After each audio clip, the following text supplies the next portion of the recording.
राधे राधे दोस्तों। मीरा चरित्र का क्रमशः आगे का भाग। एक रात्रि मीरा की नींद अचानक से उचट गई। उन्हें लगा कि जैसे कोई खटका सा हुआ है।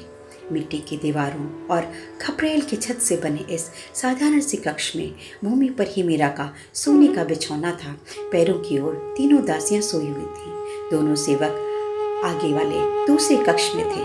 अंधेरे से अभ्यस्त हो जाने में आंखों को 2 क्षण लगे।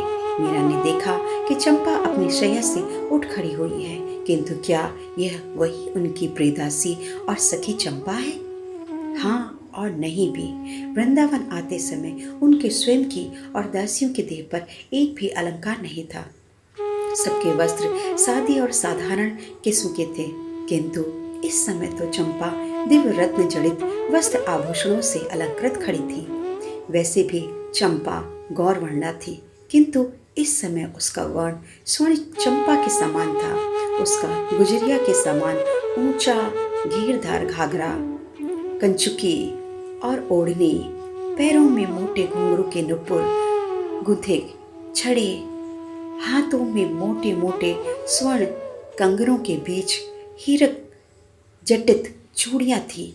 उसके मुख की शोभा के सम्मुख मीरा का अपना सौंदर्य फीका लग रहा था। उसके नेत्रों में कैसी सरलता! मीरा ने देखा कि चंपा उसकी ओर बढ़ी।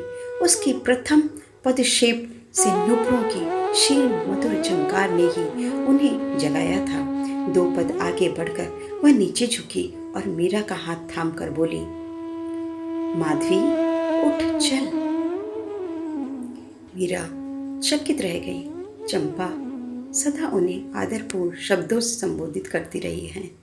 यद्यपि मीरा उसे दासी से अधिक सखी मानती थी, पर उसने अपने को दासी से अधिक कभी कुछ नहीं समझा। वही चंपा आज इस प्रकार बोल रही है। और यह माधवी कौन है?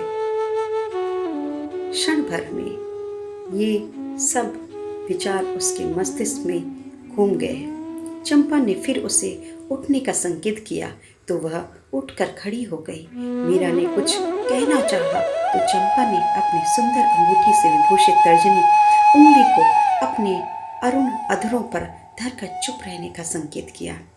ऐसा लगता था कि इस समय चंपा स्वामिनी और मीरा मात्र दासी। वे दोनों धीरे धीरे चलकर द्वार के समीप आई।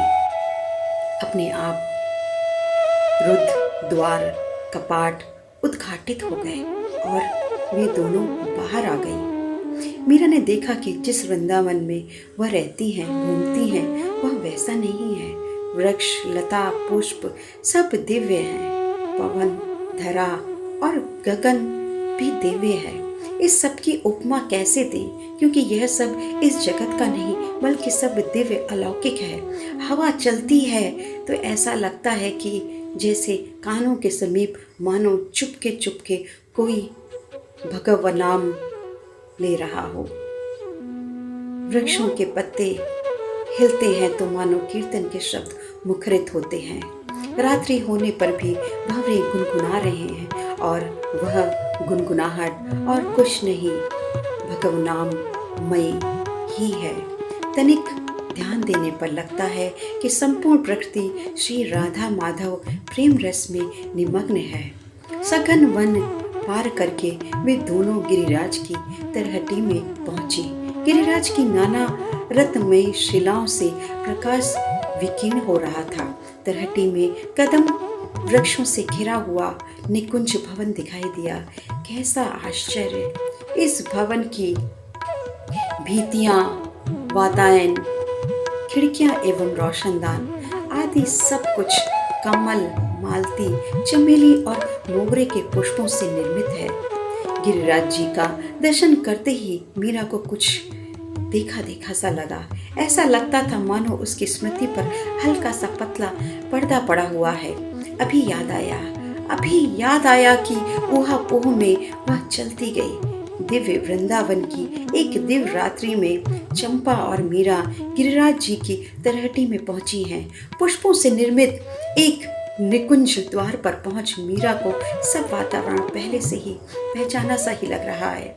निकुंज द्वार पर खड़ी एक रूपसी ने चंपा को अतिशय स्नेह के साथ आलिंगन करते हुए पूछा, अरे चंपा, आ गई तू? क्यों, बहुत दिन हो गए ना? चंपा ने भी उतने ही स्नेह से गले लगे हुए कहा, नहीं, अधिक कहाँ, अभी कल परसों ही तो गई थी। तू, यह कौन, माधवी है ना? माधवी? यह सब मुझे माधवी क्यों कहते हैं? मीरा के अंतर में एक क्षण के लिए यह विचार आया और फिर जैसे बुद्धि लुप्त हो गई हो। श्री किशोरी जू, श्री श्याम सुंदर। चंपा ने बात अधूरी छोड़कर उसकी ओर देखा। आओ ना भीतर, तुम दोनों की ही प्रतीक्षा हो रही है। मैं तो तुम्हारी अगवानी के लिए ही यहाँ खड़ी थी। चलो रूप, कल और आज 2 ही दिन में ऐसा लगता है कि मानो 2 युग बीत गए हों। पर बताओ कि प्रियालाल जी प्रसन्न तो है ना? चंपा रूप के साथ चलते हुए बोली, हाँ, दोनों बहुत प्रसन्न हैं किशोरी जी। तो तुम्हारे त्याग और प्रेम की प्रशंसा करती रहती है। मेरी क्या प्रशंसा रूप, और क्या त्याग।